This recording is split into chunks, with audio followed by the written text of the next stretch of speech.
بسم اللہ الرحمن الرحیم۔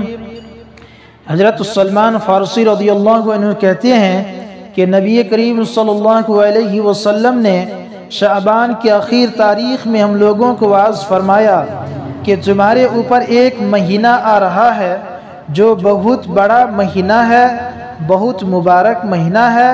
اس میں ایک رات ہے شب قدر جو ہزاروں مہینوں سے بڑھ کر ہے۔ اللہ تعالیٰ نے اس کے روزہ کو فرض فرمایا اور اس کے رات کے قیام یعنی تراویح کو ثواب کی چیز بنایا ہے۔ جو شخص اس کسی نیکی کے ساتھ اللہ کا قرب حاصل کرے ایسا ہے جیسا کہ غیر رمضان میں فرض ادا کیا، اور جو شخص اس مہینہ میں کو ادا کرے وہ ایسا ہے جیسا کہ غیر رمضان میں 70 فرض ادا کرے۔ یہ مہینہ صبر کا ہے اور صبر کا بدلہ جنت ہے، اور یہ مہینہ لوگوں کے ساتھ غمخواری کرنے کا ہے۔ اس مہینہ میں مومن کا رزق بڑھا دیا جاتا ہے۔ جو شخص کسی روزے دار کا روزہ افطار کرائے اس کے لیے گناہوں کے معاف ہونے اور آگ سے خلاصی کا سبب ہوگا، اور روزے دار کے ثواب کی مانند اس کو ثواب ہوگا، مگر اس روزے دار کے ثواب سے کچھ کم نہیں کیا جائے گا۔ صحابہ نے عرض کیا، یا رسول اللہ، ہم میں سے ہر شخص تو اتنی وسعت نہیں رکھتا کہ روزہ دار کو روزہ افطار کرائے، تو آپ صلی اللہ علیہ وسلم نے فرمایا کہ پیٹ بھر کھلانے پر موقوف نہیں، یہ ثواب تو اللہ جل شانہ ایک حضور سے کوئی افطار کرا دے یا ایک گھونٹ پانی پلاوے یا ایک گھونٹ لسی پلاوے، اس پر بھی اللہ پاک اس کو ثواب دے دیتے ہیں۔ یہ ایسا مہینہ ہے کہ اس کا اول حصہ کیا ہے؟ اللہ کی رحمت ہے، اور درمیانی حصہ مغفرت ہے، اور آخری حصہ آگ سے آزادی ہے۔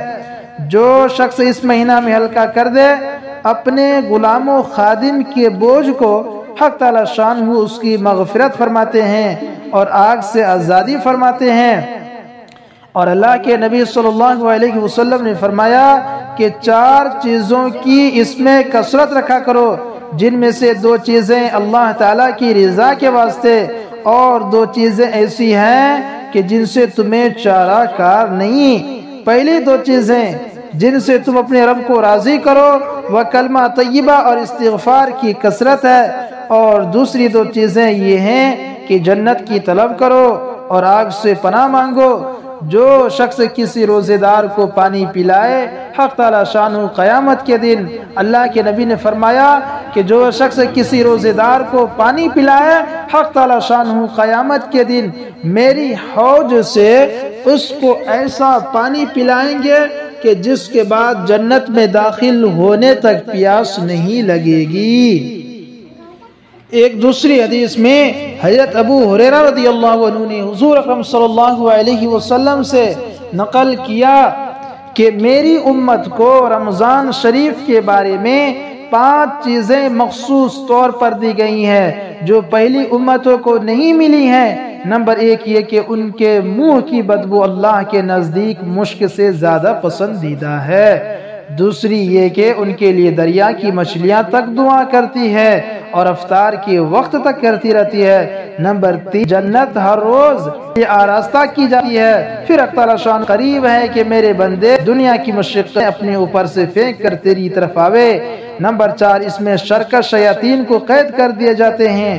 نمبر 5 رمضان کی آخری رات میں روزے داروں کے لیے مغفرت کر دی جاتی ہے۔ یہ تھے رمضان المبارک کے فضائل جن کے بارے میں اللہ کے نبی صلی اللہ علیہ وسلم نے فرمایا کہ جو رمضان کا روزہ رکھے گا اس کو کیا ملے گا، کیا ثواب ملے گا، اور جو نہیں رکھے گا وہ کتنا محروم ہو جائے گا۔ اس لیے ہم لوگ امید کریں کہ یہ جو رمضان المبارک کے ایام چل رہے ہیں جو گزر گئے اس سے ہم لوگ توبہ استغفار کریں، اپنے آپ پر ندامت ہو، شرمندہ ہو، اور جو بقیہ ایام ہے رمضان المبارک کے اس کو جو ہے بھرپور طریقے پر جو ہے روزہ رکھے، اور زیادہ سے زیادہ قرآن پاک کی تلاوت کرے، اور ذکر و اذکار کی ہم لوگ کثرت کو بڑھا دے، تاکہ اللہ رب العزت ہم لوگوں کو اس رمضان المبارک کی طفیل میں ہماری مغفرت فرما دے۔ آمین۔